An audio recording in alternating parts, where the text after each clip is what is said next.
start understanding where we're at. Have some personal pride. Have a freaking sense of urgency. Know where we're at. Have some pride into who we're playing for and why we do this. And then go find a way to win as a team. That's my challenge to every single person in that building this week is that. And so yesterday was flat out embarrassing. And our guys know it. I'm not telling you something they don't know. They know it. Brian Westbrook joins us now. Brian, good morning. You know, I've watched a handful of Bears games this season, and every single game you'll hear announcers say, this Bears team needs life. They on both sides of the ball, they just need some life to them. Matt Nagy finally calling everybody out here. What do you make of what the head coach had to say? Good morning, Jenna. I absolutely have no problem with anything that Matt Nagy said. I think that when I listen to it, I'm hearing a coach that's screaming, we have to do something to save my job and potentially one of you guys' jobs as well. And so I have no problem with this. You know, as a player, I think that if this is the first time you're hearing things like this in the media, then shame on you. You should be the first person saying, okay, I got to do something different. We've lost 5 games in a row, and we have to find a way to do something different than what we've been doing because obviously that's not working. But when you listen to the comments, really in the totality of this comments, Brandon, I think Matt Nagy really was talking to his defense. I mean, they gave up 102 rushing yards. They allowed the Packers to convert 55% of their third downs, and they had 0 sacks on Aaron Rodgers. If this Bears team is going to be good, if they're going to win games and turn this thing around, it's going to be on the backs of their defense because offensively, they're still trying to figure out what they're going to do with the quarterback. Yeah, well, B, I wish you were in the locker room when I actually said the same exact thing. Like, go back a couple years ago, I said the same thing, and I was really talking to 2 players. We just played Tampa Bay. We lost to them. I walk in the locker room. I'm really talking to 2 players, and I'm like, look, you have to love this game. I have tears in my eye. I'm super passionate about this. I'm like, you have to love this game. It means more than the money, more than the fame. If you think that you're going to just wake up one day and just play this game and you have no love, no passion, no purpose behind it, then you're mistaken. The door swings open. The media sitting in a tunnel. They hear me saying this, and then that was the end of my career in Chicago. I am still bitter to this day because it ended that way. Like, I felt like I'm glad we're having this topic because this is therapeutic for me. I need to get this off my chest, Nick. Like, I felt like I embodied the Chicago, this people, like the personality, the blue collar, the work ethic that the Chicago people had. And then then at the end of the day, they kicked me out of the organization because I came with the passion and the purpose that Matt Nagy just talked about. So I'm a little bitter, guys. Well, it's therapeutic. I had to get that off my chest. I feel for you, Brandon, and we can discuss it more in the post-show meeting if you need further therapy on it. I think your outburst was earnest and well-intentioned. I think Matt Nagy is being a little calculating here. So here's the deal. You got 2 Andy Reid disciples, both of whom are all of a sudden are on the hot seat. Doug Peterson in Philly, Matt Nagy in Chicago. They have very, very different press conference approaches. I think we can say that without a shadow of a doubt. I think Matt Nagy understands we were 5-1. We're now impossibly 5-6.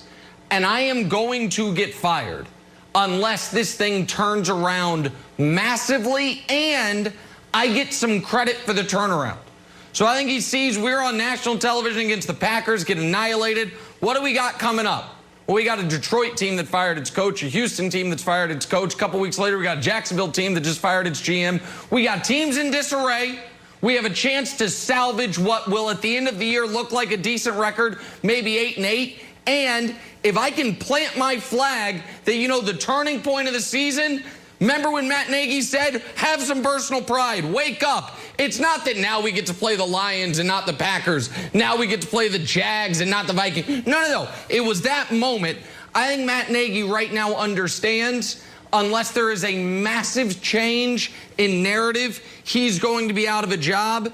And so this is his version of the Jim Fossil, I'll put all my chips in the middle of the table. Well, of course you will, because you're going to be fired otherwise, so you might as well. It's not actually a risk. So I think that's what Matt Nagy's doing. I think it's actually pretty smart. And given who the Bears have coming up, I think it actually could be remembered somewhat fondly, Wildes. Well, here's the thing. We're in the narrative business. Are you buying it, considering you just undressed the whole motivation behind it? I'm not buying it. No, I'm it's not. not turning me on like that. But it got Brandon ready to go to a tryout. Yeah, I'm not buying it, but Brandon's ready to run through a wall for him. Brandon's like, bring me back, coach. I'm what you need. I will proselytize for you. No. So just because it's not resonating with me doesn't mean it's not going to work. No, for me, I just know the Chicago if Tribune. That was supposed to be. No, Brandon. If that was supposed to be a narrative-defining moment, it wasn't it. And Brian, tell me I'm different, but if I'm in the locker room, I'd be like, whatever.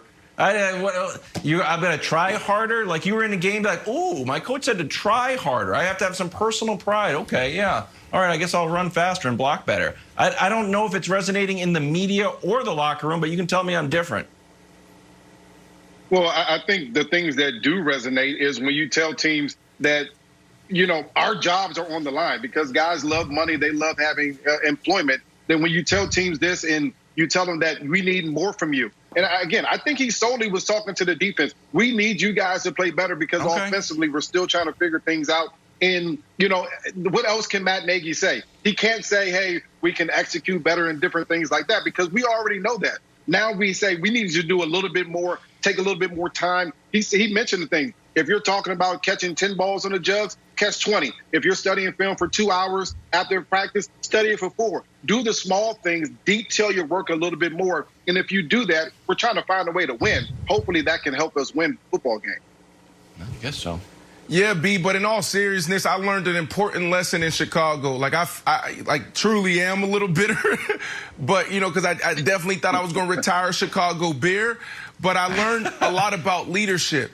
And what I learned in that moment was guys respond differently in a losing locker room when you get called out and it becomes public. Not everybody can handle that. So what Matt Nagy is doing, yes, Nick, it can be that point in the season where it's like, oh, that speech and what he did turned things around. But you got to look at the dynamic right now. You're talking about the defense. The defensive guys are going to look at coach like, no, you need to talk about your quarterbacks. Like, you guys put us in this situation. You guys didn't get us a good enough quarterback. Like, that is 100%. Right. So, and then you're also, and then you're also going to have guys talking about, you're calling me out. What about the play that you call on 3rd and short, or the 2-minute drill, or it's going to be a lot of finger pointing, Nick.